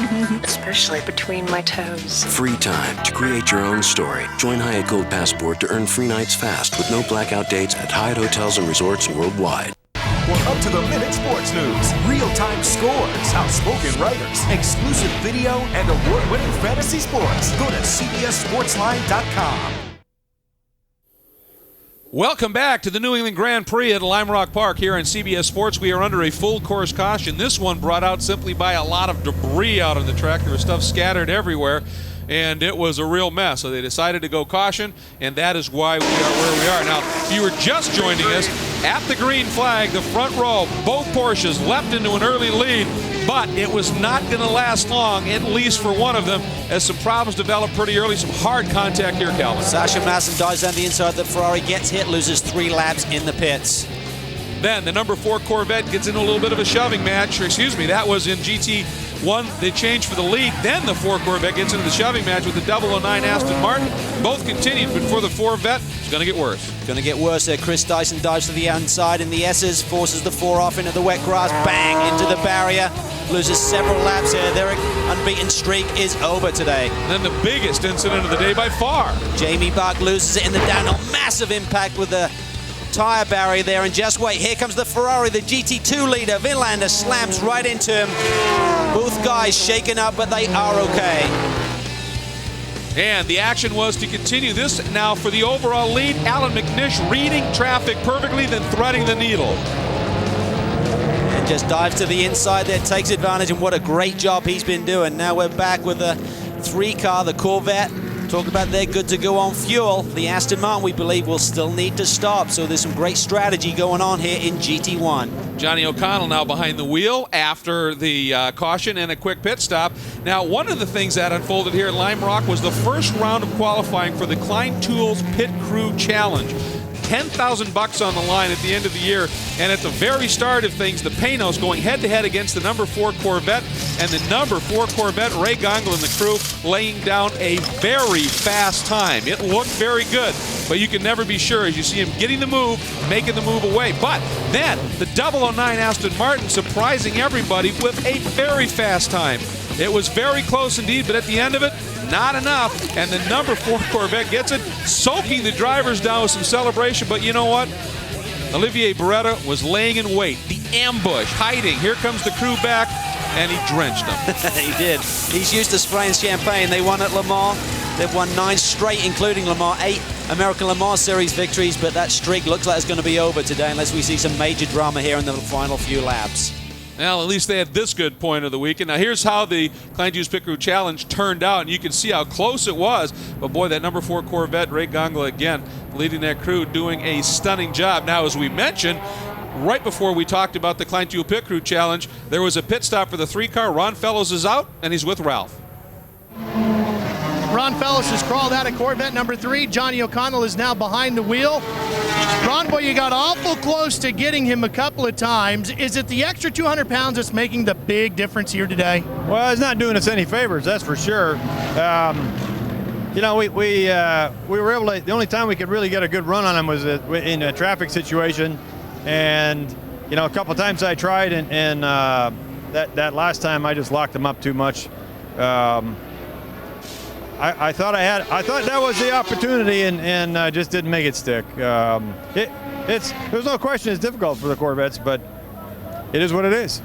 Greg, I've also spoken with Ron about the fuel situation. They say they're good to the finish. Thanks very much, Ralph. And they needed that little bit. This caution certainly is going to be helping that fuel scenario right now. And Brian Till, I understand, a bit of an update for the number 2 Audi. Well, a lot of confusion down on pit road. I'm standing here with Brad Kettler from Audi Sport North America Team Champion. He's talking on the radio, but I can kind of update you a little bit before we can talk to Brad.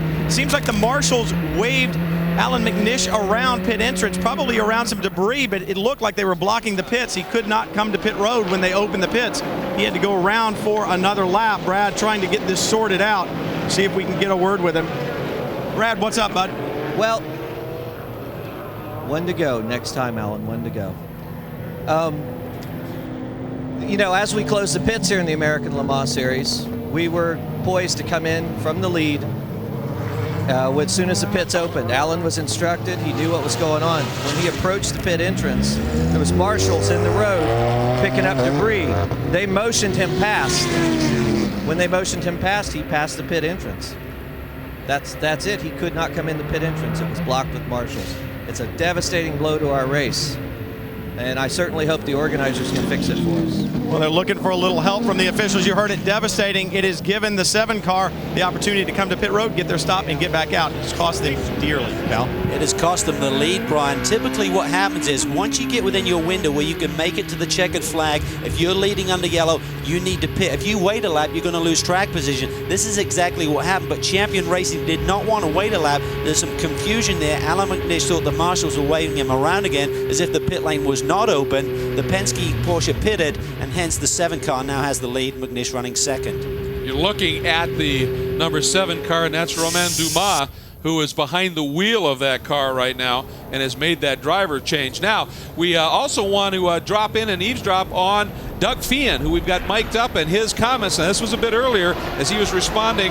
Oh, we're going to have to wait as we get word now. We are going to be going back to green. The field is making its way down. Dumas leads them up to the green flag. A bit of controversy here, and he comes by with a huge margin in hand over McNish. Well, the big question is, can Alan McNish close down that gap? Because not only is he running second, he had some lap cars between he and the leader right now, which is Dumas. So McNish has done a tremendous job, but he has got his work cut out if he's going to get the overall victory here today. He's got to be patient here around the outside of the BMW. This is tight quarters racing, but Alan McNish realizes he's got to get on the gas. He's got just under 50 minutes here to try and get the job done. He has thrown down some unbelievably fast laps, but obviously here now in chase mode, dealing with traffic. And right now, the way Dumas is running, if he gets into that traffic, that's going to make, as you said, that job very tough for Alan. Indeed, and Brad Kettler said maybe the series can fix this for us. They would have had to have done it under the caution period. There's no way they're going to reverse positions. Now we're back to green, so the problem is over with. They have to deal with it. Brian. Calvin, I talked to Brad Kettler, and he said, look, you know, we may not get the help, but I've got the best man in the seat. We believe in Alec McNish. He always gives it 100%. No, he always gives it 110. If anybody can get it done, it's going to be Alan. Keep watching. We're watching Brian and Alan McNish almost traded some bodywork there around another one of the GT2 cars in the S's once again, and now I believe he will have his sights set on that yellow Spider. Well, earlier, Calvin, you said he was a terrier. I think now he's a rabbit terrier. I mean, he is going to be lit, I would think. He's going to be fired up, but he realizes he has to look at the big picture. Their car, he and Dindo Capello, currently lead the P1 point standings. If he finishes where he does today, just right now, running second overall, he'll extend that lead. You cannot throw it away by chasing down the overall leader. Here we see Dindo Capello, his regular teammate, anxiously watching the monitor. Well, and we also saw the number 37 come out right as he was coming by, but he did get held up. May have affected a little bit there McNish, though, but that last lap, McNish ran a lap that was quicker than Dumas. Now this last time by, Dumas gets that second back, and they've been trading it, but from the time they came down to green, the margin was over 5 seconds. McNish has it down to under, about 3.5 right now. And that's the ebb and flow of the traffic around here at Lime Rock Park. Sometimes it changes by about 3 to 4 seconds. These guys can lap within a tenth or two. So when you see their lap time change by 3 or 4 seconds, that is quite dramatic, caused by the traffic situation. But right now, the two leaders have pretty clear track, but it won't last for long. McNish, the bit now firmly between. Look at the bumps heading down in there, man. Just down there. Yeah, this track. I mean, that's one of the things it is known for.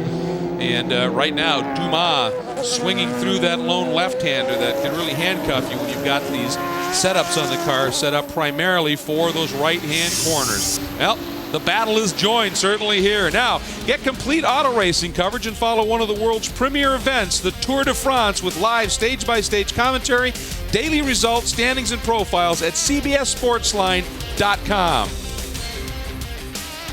And we also encourage you to check out the new fantasy racing game now available on AmericanLeMans.com. You'll love this fantasy racing experience. That's AmericanLeMans.com.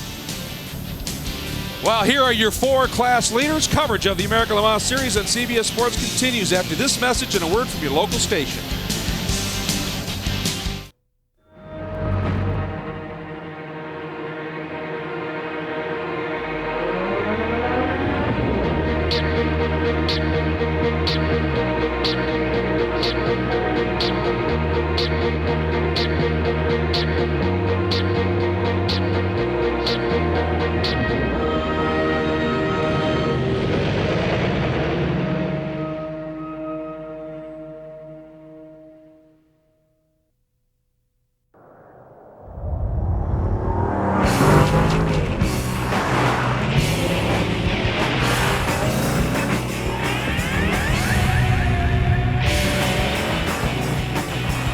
The thrill of white-knuckle driving obviously came from someone with white knuckles. What a great day, let's bring her in.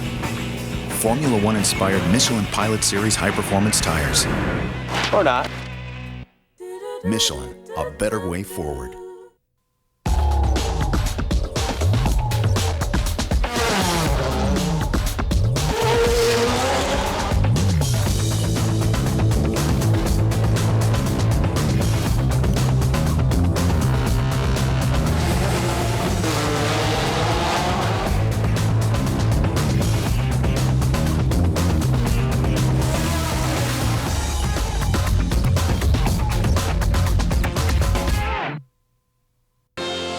Attention, the Chevy 72-hour sale is now in effect.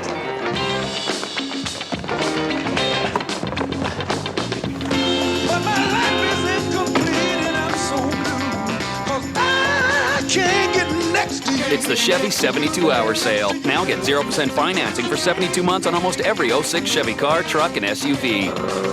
Only America's brand celebrates America's holiday like this. Claim your Chevy before someone else does. Hurry, it all ends July 5th. Join the search when Rockstar Supernova premieres. CBS Wednesday. Jean Richard is the official timekeeper of the American Le Mans Series. Big beautiful clock telling us we are well into our final 45 minutes of this New England Grand Prix. Great to have everybody with us.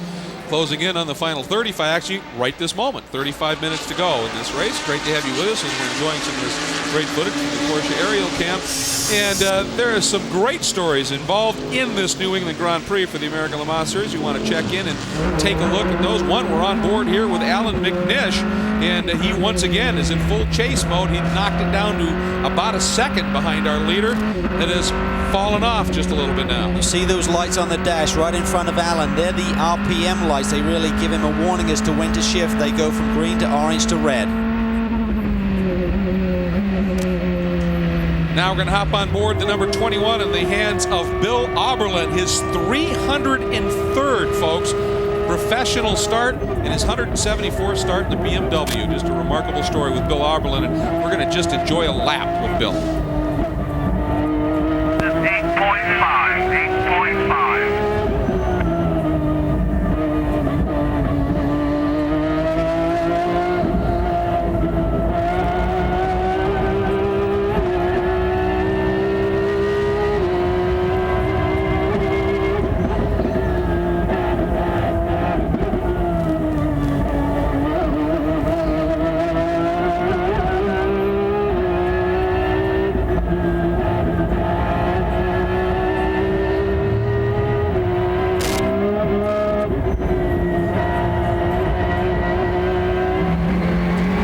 Here's a look from the number 16, now in the hands of Butch Leitzinger, looking backward at one of those beautiful Porsches after a long fix. The number 16 has been back out and is still way, way back. Laps upon laps adrift, but doing an absolutely great job at throwing down some very fast lap times.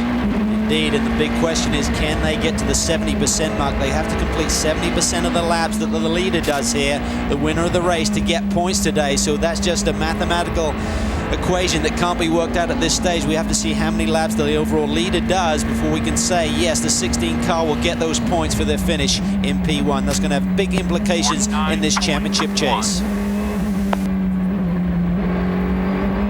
Coming through Big Bend there, hard on the gas. Now we're going to check in on the number 50 Pano, started by David Brapp, now in the hands of Scott Maxwell. And obviously one of the nice things, I think one of the great things about the American Le Mans Series is the different engine notes. You hop on board here with Maxwell currently 4th in GT2, and it is a big thumping V8. It is, and another one of these Panos machines won the GT2 class at Le Mans. Try to keep going. Do the best you can. Do the best you can. Just telling him to hang in there. He's running 4th. This car is currently running 2nd in points. Scott Maxwell and David Brapp. You see a little wiggle there. The car should have moved like that at Apex, so Scott Maxwell is hanging on here. The car with these Pirelli tires is really struggling a little bit once you get a lot of laps underneath them, but they're just going to try and come away from here with a 5th place or better finish. They said they'd be happy with that. Trying to accrue points. Meanwhile, we're on board now with the car that has taken the lead in the GT1 category, the 007, with Tomas Enga behind the wheel of this car up into the chicane. And Enga is doing an absolutely stellar job. And this was a guy, when I talked to him earlier in the weekend, he didn't like this place too much. He said it was scary, and this man is one of the toughest in the business. So when Tomas Enga says this place is a scary racetrack, you better believe it. But the Pirelli tires are doing a tremendous job on these GT1 machines. Remember, they're running more fuel, 110 liters. That's about 29 gallons compared with 26.5 in the Corvette. So they're running longer. That puts more strain on those tires. And there you see Tomas Enga sort of like losing the grip a little bit mid-corner as one of those Penske Porsches flies by. That big bend is definitely, it's a double apex. You turn in and you have to float out a little bit, but too far out and you're in trouble, right? It is. It seems like there's some marbles. We saw Heather earlier talk about the marbles. They're the little pieces of rubber on the outside of the racetrack. And that's the 12 car slowing. Oh, that is a shame. That is the Jean-Richard Lola. Mike Lewis behind the wheel currently second in P1. If the front and the tail is that bad, we might as well change both of them, Matt. Something about the front, if they're both bad, we may change both of them. Maybe a tire issue. Still got 30 minutes to go. I don't want to flash the other one before we get done. So I must have a left, looks like maybe the left front is flat, Calvin. Oh, look at this. McNish has done it again in traffic, Calvin. Works it magically underneath Dumas into Big Ben, and Alan McNish had 5 laps ago. It was 5 seconds a gap. It's gone. He is your new leader. This guy is unbelievable today. He is, and we talked about the traffic, the ebb and flow, 3, 4, 5 seconds a lap. It can change. And here we see Romain Dumas. Now he's got the work to do. How hard is he going to push? They're looking for a victory here. They're second in a row in the P2 category. How much does Romain Dumas want that overall victory today? But what a way it would be for this R8 to go out to get that 50th victory here today, Greg, in American Le Mans Series competition. All started back at the chicane as we look at the replay. The yellow car, the current leader. You see McNish about 5 car lengths behind. Traffic ahead. That's the Dyson car. Butch Leitzinger in the number 16. The Aston chops across. Dumas loses momentum. Here's McNish, gets a great run down the front straightaway. Nothing Dumas can do at this point in time other than just let Alan have the corner and just hope for more traffic. So this race is not over yet. We've got about 30 minutes to go. Here's the onboard with Alan McNish. See the traffic up ahead. Leitzinger gets through. The Aston Martin closes the door on the Penske Porsche. Here comes McNish, back on the gas. Up through the gears, 6 speeds. 180 miles an hour, he's looking at Dumas like saying, what do you got for me, mate? Here we go. Let's have a race. Let's have some fun today. I think that look was a bit of a throw of the gauntlet right there, saying, gotcha, buddy. Boy, Alan McNish is absolutely hooked up. Here is our P1 leaderboard. McNish has put the Audi R8 back in front on its way to possibly a 50th American Le Mans Series win.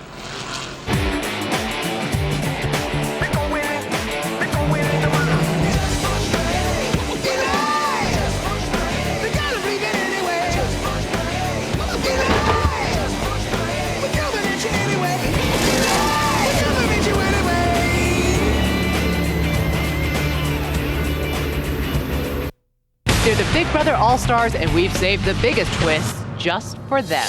The All-Star cast will be revealed on the season premiere of Big Brother, CBS Thursday. Next Sunday, Paul Tracy and Bruno Junqueira are among those expected to roar north of the border at the Molson Grand Prix of Toronto. They're going to have to be on form because they've got a guy named Sebastian Bourdais who's been pretty tough, and a rejuvenated A.J. Allmendinger. Man, what a story that is. And it's going to be right here in CBS Sports. Speaking of great stories, how about the legendary R8 Audi in the hands of an fired up Alan McNish in front, 5 seconds in front of the next closest pursuer right now. We've talked about this amazing car, and we thought maybe we'd take a little bit more of a look at the great achievements of one of the greatest sports cars ever. After a year of development in 1999, the Audi R8 dominated in 2000, starting at the season opening 12 Hours of Sebring. The ensuing 7 seasons have proven this magical sports car was one for the ages, not just the new millennium. Perhaps the greatest test of a sports car is the legendary Le Mans 24 Hours, and the R8 has claimed 5 wins in 6 tries at that legendary circuit, surpassing such greats as the Jaguar D-Type with 3 Le Mans wins on the trot, the Ford GT40's 4 straight in the 60s, and the Ferrari Testarosa's 4 Le Mans wins in 5 years. Only Porsche's 956, 962 models have had more success in the world's greatest endurance challenge. It has been able to take in the demands of the Le Mans 24-hour race, the Sebring 12. It's raced in torrential wet conditions in Mosport. It's won at Sears Point by a lap. And so from that point of view, it's got to be up there as number 1. But, I can comment on the R8, but only on the back of it. That's all I've ever seen of it. but it's obviously been a fantastic car.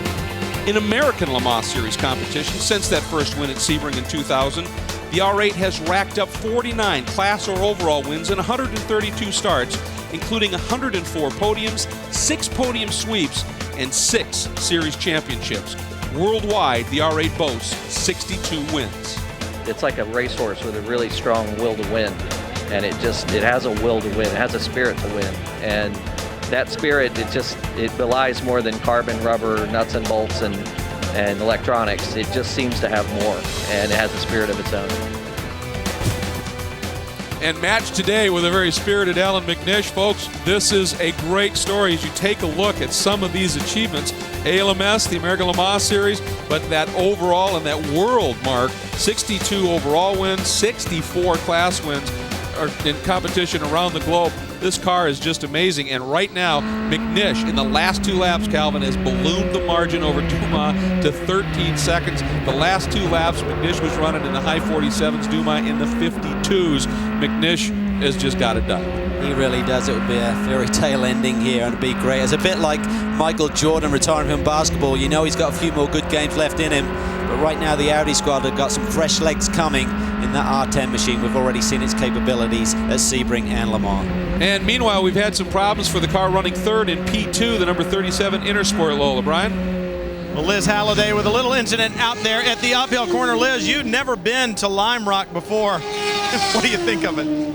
Yeah, it's a really tough track, and it's really busy out there. And you know, I'm just really sorry for the team that we couldn't at least take the checkered flag. I know we classified enough for third, and that's what we were going for. But I've driven my last stint basically without any brakes. We've had to pump the brakes all the way down the straights, and every time before you brake in any corner. And I just think I was that split second too late pumping them when I went to pass Ferrari, and pedal went straight to the floor, and then the rear brakes caught up, and it just shot me around and into the wall. So.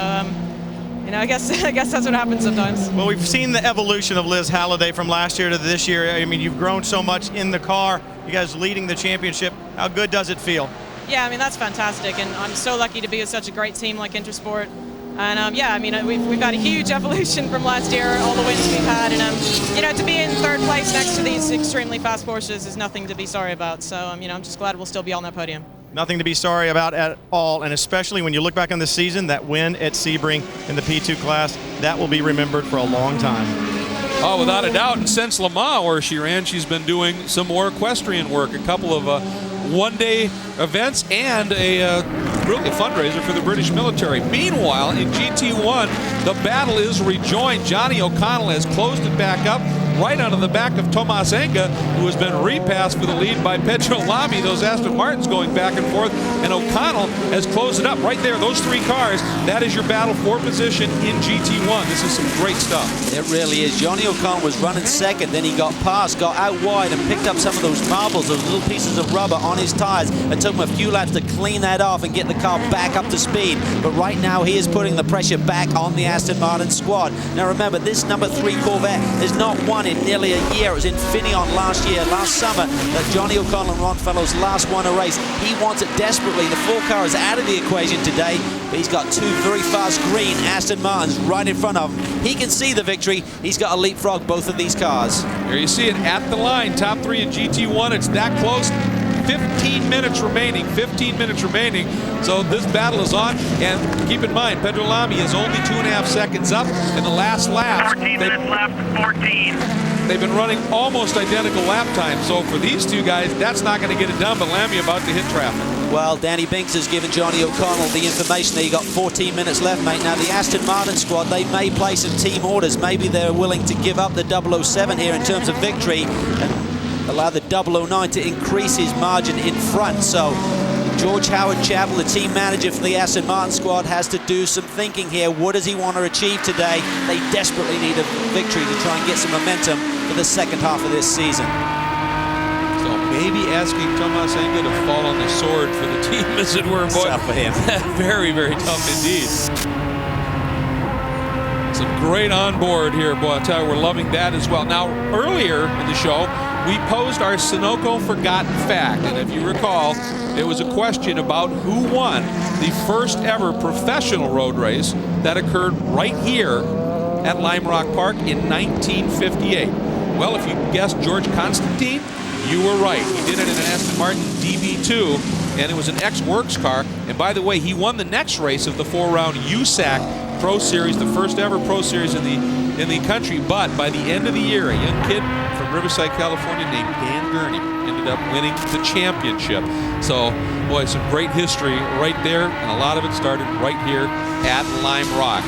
Here are your 4 class leaders. McNish continues to lead overall. Is the Audi going to get that 50th win? Don't go anywhere. Beware of the Benedict Arnold. He is behind your idea before the meeting. He even high-fives you and pats you on the back. But the second the idea meets the least bit of resistance, the Benedict Arnold flops like a pancake. At BMW, ideas are everything. And as an independent company, we make sure great ideas live on to become ultimate driving machines. Do you really need a titanium driver? That magnesium frame spinning reel? A 60-inch screen? Do you really need a motor oil that protects for 15,000 miles? Darn right. You deserve the best of the best. Mobil 1 Extended Performance. Advanced technology, proven anti-wear protection, guaranteed for 15,000 miles. Mobil 1 Extended Performance. The oil that's changing oil. Elian Gonzalez captured our hearts, but when he was returned to Cuba, did they capture his mind? Plus, America's first man on the moon, tonight on 60 Minutes. These ordinary people stood up to danger and became real-life heroes. Witness the reunion with the people whose lives they changed forever. Don't miss A Hero's Welcome, Tuesday, July 4th on CBS, America's #1 network. Back at the New England Grand Prix, and we have a great battle unfolding for a second in GT1. That is the 007 Aston Martin of Tomas Enga being chased by the #3 CompuWare Corvette of Johnny O'Connell. And nothing has changed anywhere else on the track right now. This is a very compelling battle, and the whole story seems to be that O'Connell needs to get by here because Lemmy is getting away. Oh, he looks to the inside. Thomas Enga, is he going to make it? This is going to be tough. Enga now has the inside line for the chicane. Very difficult to pass there into the uphill. See the little squiggle there by Enga as he jumps back on the power. Wide again. Enga's struggling with grip. Here comes O'Connell to the inside in the diving turn. Got him! Beautiful move. That's right. That's right. Now focus on the next one, okay? Nice and steady. He's going 53.4. I don't know if you can get to him or not. 8 minutes left. 7. Danny Binks. Man, he's a cheerleader there. What do you got, Johnny? We need a victory.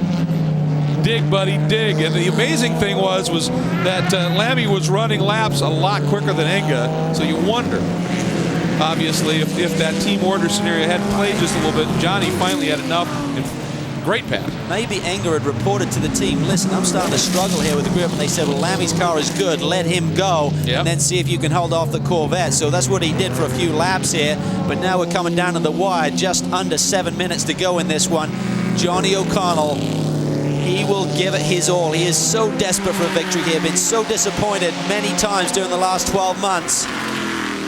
Remember, Greg, for a couple of years there, they couldn't do anything wrong. Absolutely, and there is your leader in GT2, the #31 MM Pi Porsche from Peterson White Lightning, and Jörg Bergmeister now back behind the wheel, and these guys are just flying around this track. Obviously, that car that Ralph talked about that came from the Porsche Club driver, Jerry West, was a good piece, and they worked the Peterson White Lightning magic on it. And the car that's second in the class right now, the #45 Portal Player Porsche from the Lizards, is Wolf Hensler, who's brought that car up from deep in the pack. An absolutely great run as well. There is a look at that 45 entry. You see Shortell in the back, but Portal Player doing a great job right now, and Hensler has just been staying after it, and there are a few better behind the wheel of one of these Porsches than Wolf. is a real stud behind the wheel of these Porsches. So much experience, and it's really fun to see these Porsche factory drivers travel as a gang around at the different circuits, meeting up in the airports together, jumping in the rental cars together yesterday when we all came in together. So just a good group of guys having a lot of fun and certainly enjoying their racing. And here's Bill Oberlin, the number 21 BMW from PTG, sitting third in GT2, looking for a podium, which would be a great result for this team. And of course, Oberlin, well, I'll tell you, the record he has achieved in BMWs is just amazing. What about Brian Sellers? Yeah. He's really storming through this GT2 field. Now up to fourth. The BMW's big surprise here this weekend. They've struggled all season long. They got here immediately competitive. They've got a new rear tire from Yokohama giving them more grip. You see the grills up there on the top of the hood. That's actually giving them some downforce, some new ducting in the front end, takes away some of the lift. Here we see the 62 car, Mario Dominguez, a Champ Car star, his first GT start, and he was the fastest man in the morning warm-up, so it didn't take him long to get to grips with these GT2 machines. And we are less than 4.5 minutes remaining in this fourth round of the American Le Mans Series. Good look there at that beautiful Ferrari. By the way, sporting some great new sponsorship. Forza Motorsports 2 from Xbox 360 just coming on board, helping this program evolve. And we are riding with Romain Dumas. But Brian Till, I understand you've got another guy who's been awful quick in this car. That's right, Greg. Romain Dumas doing the work right now, but Timo Bernhard, certainly you did your share of the work, but it looks like traffic is really going to be the deciding factor here. You guys can turn the lap time, but it looks like traffic is what's separating you from the lead right now. Yeah, that's true. I mean, the traffic is the main point and the main key of this race. We knew it before from last year at GT2 in the GT2 class when Romain and myself won it in the GT2 class. But with the LMP, you have to react and to act. You know, you have to overtake other cars, and that's much more difficult. And like when I was fighting with Alan McNish in the Audi, you could feel that on one lap. I mean, we're pretty quick, but in the traffic, you feel that we are P2 car, and we lose a little bit. But still, we were on a good speed, and McNish was going a high risk in the traffic, and I think both Romain and myself didn't want to go that risk. But it's all about rolling the dice in the traffic. These guys, they know their limitations, and don't forget that Audi, it's a P1 car. It still has more horsepower, and in traffic, it's going to pay off. Well, the other thing, I think, in traffic, that Audi R8 is renowned for being sturdy. It is, so you can poke your nose in there and maybe get away with it. But Alan McNish has just put in a masterful drive here this afternoon in dealing with this traffic on this bull ring of a racetrack. But the Porsche boys, Timo talked about the fact they won here last year in GT2. They were leading this race last year in this type of race car, so they know the habits of the GT2 cars, and that should give them some advantages in knowing where a Porsche GT2 car, like Jörg Bergmeister is currently driving, is quick and where it'd be slow. The majority of the drivers in closed cockpit cars wear what's called a cool suit. It's just a t-shirt with piping that circulates cool water through it. Well, it's one of the most important luxuries on a day like this. Temperatures in the 90s with high humidity. But the GT2 leading car, the number 31 with Jörg Bergmeister in it right now, does not have that luxury. There's a carbon box that sits in what is called, what's right next to the passenger seat, that filters that water while the pump is broken, so these boys are hot in that closed cockpit. Wow, and they're also recovering because Jörg Bergmeister won a race in Daytona just a couple of days ago in extremely high humidity and heat, so he's really got his work cut out. Whoa, he gets loose! That's West Bend. That is extremely fast. You drop a wheel there, you're off in a heartbeat. What a recovery job by Jörg Bergmeister. He has been just throwing down laps and paying off, obviously, with the lead in the category right now, but late in the race, hot. And he had said earlier, we talked to him, he said 90 laps around here for, that would be a stint. He goes, boy, that's a long time. It is, and you can see the car getting a little squirrely on him. It's not looking real smooth through these S's here. He's really horsing the car around. He's driving on the limit. You don't want to drop off the pace too much. He has a healthy lead right now. You have to stay in the rhythm of the race. That way you're less likely to make mistakes. Here we see the overall leader again, McNish. And we're coming up on 1 minute remaining, about the time they exit the diving turn. It'll be 1 minute left in this race. McNish, the lead last time was 17 seconds for McNish. Probably this and another lap to go, we would imagine. And don't want to jinx anything, but what an amazing result for this car and these drivers, certainly, to go out with a win, not a class win, an overall win. and in fighting form, just right down to the very end. And I understand that Wee Scott was giving you a little gruff about... He was. England got booted from the World Cup this weekend, and Alan saying, served you right. He said, well, at least we were there, mate. Scotland weren't even there. He said, well, we would have been, but the team manager for Scotland realised it was a 14-night minimum on the hotel, and he didn't want to pay the bill. So, true Scot there, a little thrifty. Deep pocket, short arms, they say. But meanwhile, McNish, white flag, here it comes, onto the front straight. He's got a lot of traffic, and that one lap with traffic. Okay, white flag is out. That's for you. One more lap. It's got to be nerve-wracking. He gets through some of it. It's an incredible story. Here is Dumas leading in P2, second overall, picking up the white flag as well. You see him coming down into Big Bend, working down through the gears. Oh! Wow, this is it. This is the GT1 battle. Johnny O'Connell, can he make a move here? He's got this and a lap, because I believe they were already through, and he's chucking, he's looking the inside, into No Name, not there. Lammy defends, now up through the chicane. Very hard to pass between here and the start-finish line. Traffic ahead, will it play a factor? We heard radio chatter that the 007 indeed had run off its tires. Here we go, McNish and the R8, the 50th win for this remarkable car in American Le Mans. And here we go. Oh, so close. Wow. Oh, the 009 of Lammy, but the margin. The scoreboard doesn't have nothing. Nice drive, man. Great drive. Well, we show it as 3 100ths, 33 1,000ths of a second. Look at the champion team. That is awesome. That is awesome. For that R8, great sports car to get another victory. Look at Alan McNish. This is a big one. He'll be so excited to get that final victory for the R8 machine. Means so much, without a doubt. The 50th win in the American Le Mans competition. Really, really well. The 63rd overall win around the world in the 65th class win in global competition. We'll visit with him and others when we come back. All I'm saying is you can tell a lot about someone from their car. No, I don't know what you're saying. I mean, take this one. Leather seats, nav system, Bose surround sound. This guy is the man.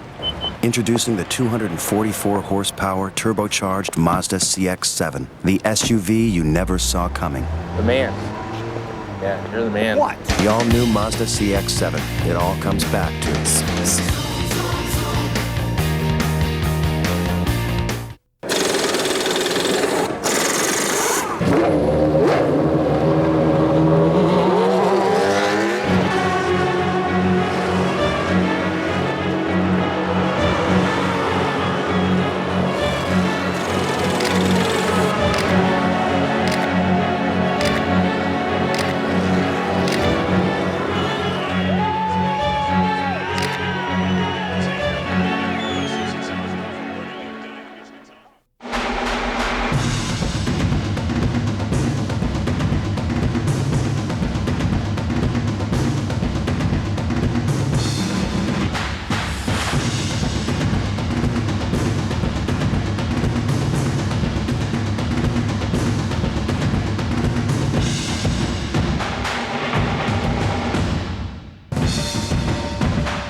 CBS Sports coverage of American Le Mans, the New England Grand Prix, is sponsored by the all-new Mazda CX-7, the SUV you never saw coming. Kumho Tires, race-proven performance. And by SUNOCO, fueling drivers with a passion for cars. SUNOCO, the official gasoline of the American Le Mans Series. The New England Grand Prix is done. Here's a look at your 4 class winners. Let's get right down to Brian Till with the gentleman who brought the Audi R8 home to victory in its retirement race. Alan McNish celebrating here in Victory Lane. Alan, spectacular isn't even a good enough word to describe that drive. I know you've been a part of big victories in this Audi R8, but this victory, how big is it? I think it was the most important victory this car could have got, and only the correct victory was what we had today. If it had finished its life and career in motorsport with anything but a flag to flag, then that would have been disappointing, and we were able to give it that. I'm so proud. He's proud of the car, proud of the team. A spectacular job, guys. The car came on the scene at the drop of the first green. A winner, it goes out, a champion. Calvin, certainly the car played a role today, but let's not forget Alan McNish. Possibly Alan McNish's greatest sports car drive ever. We saw him lap the field a few years ago, but he had a dominant car then. He only had a quick one today. He made it happen. He did indeed in GT1. Here is your leaderboard. Let's get right down to Ralph Sheheen, who's with Pedro Lamy. Yesterday, Pedro Lamy took his Aston Martin and tried to submerge it. Had 3 inches of water in the driver cockpit. Had over 200 pounds of mud and dirt coming out of the car. And today, you're standing in Victory Lane as a winner in GT1. What an amazing weekend. Tell me about it from your perspective. It was great. I mean, this is a very difficult track with the traffic. So I knew that this race would be difficult, but the team did a great job with the strategy, and the car was good. We had a little problem with the engine at the end, losing a lot of speed on the straight, but it was enough to win. It was great. The first win of the season for Aston Martin. Thank you. And folks, here's a look at the moment that Ralph was talking about. This is in practice here. Yesterday, Pedro Lamy gets it wrong, and look at the bath he's about to take. Unbelievable. He certainly repaid the mechanics who had to clean that thing up and get it back on the grid today, taking it to victory. All right, now let's take a look at how things unfolded in P2. Let's get down to Brian Till, who's caught up with the winner there, Romain Dumas. Romain Dumas and Timo Bernhard, they take the victory in the P2 class, the Prototype 2 class, but Romain, I see the look on your face. You wanted the overall victory, just like Mid-Ohio. Yeah, for sure, we were close again, but 2 points was really different. The Audi today with Alan McNish was really strong. We can see on the first hour I was leading easily, and at the end he was really good. Look, he was too fast. And after on the traffic, LMP1 is better because more torque. So it was a little bit harder for us. You can see my car is damaged a little bit everywhere, and I was doing my best. But anyway, it's good to win LMP1, LMP2, but we didn't win overall. Possible next time with a harder study, we will see. Well, they will take the victory and go, but they've learned about traffic, and that's what makes this sports car racing so great. Multiple classes at one time, you got to work the traffic if you want the win. And of course, he moved up from GT2. Let's check in with Heather with an exhausted Jörg Bergmeister. Jörg Bergmeister in the GT2 winning number 31 car. And Jörg, last year after a championship season, a string of bad luck until now. A new car, does that mean new luck? Yeah, it looks like it. I mean, the whole crew did an awesome job putting that out together. Was really close. We almost thought we wouldn't make it for that race, but they did a great job. And it's even better. Bad luck seems to be gone. We won that race. It's just great. I hope we are back for the championship now. And Ralph has caught up with the guy who produced the orange glow right next to Pedro Lamy's car. Well, coming into today's race, the Corvette factory team was saddled with extra weight and less fuel. Ron Fellows and Johnny O'Connell made a valiant effort at it. Johnny, you almost had him coming to the line. Can you tell me what happened coming down the hill? You know what? I knew I had to get a good run on him through 7, and I did. But you know, again, getting all that extra weight, you know, gaining speed is kind of tough. And you know, hats off to them. What was really cool, I think, the neatest thing is, you know, we got this great rivalry between Corvette Racing and Aston Martin, and you know, that we could race that close and you know, not be hitting each other. I think that's what sports car racing is all about. Unfortunately, Greg, more frustration for the Corvette team as we head to the next round at Salt Lake City, which you'll see here on CBS. More adjustments coming to these cars. But even with that weight, 33 one-thousandths of a second, the margin there. Very close indeed. He talked about the next round. It is coming up. Utah Grand Prix next up on CBS Sports, July 16th, 2 p.m. Eastern from Miller Motorsports Park, just outside of Salt Lake City in beautiful Tooele, Utah. You're not going to want to miss that one. Tonight on CBS, on 60 Minutes, the young Cuban boy who captured Americans' hearts, plus America's first man on the moon, followed by Cold Case. Then Kate Hudson and Matthew McConaughey star in How to Lose a Guy in 10 Days. Tonight on CBS, America's #1 network. Thanks very much for joining us, Calvin Fish. This has been a remarkable moment as we have seen the R8 win in its last race. It was a great sports car race. We expected action here at Lime Rock Park, and we certainly got it in all categories, Greg. It was spectacular indeed. It has been a real treat for us to be able to be a part of bringing this great racing action to you. Thanks so much for joining us. From all of us at CBS Sports, we thank you. We look forward to visiting with you again from Utah. But most important of all, happy and safe 4th of July to you all. Take care, everybody.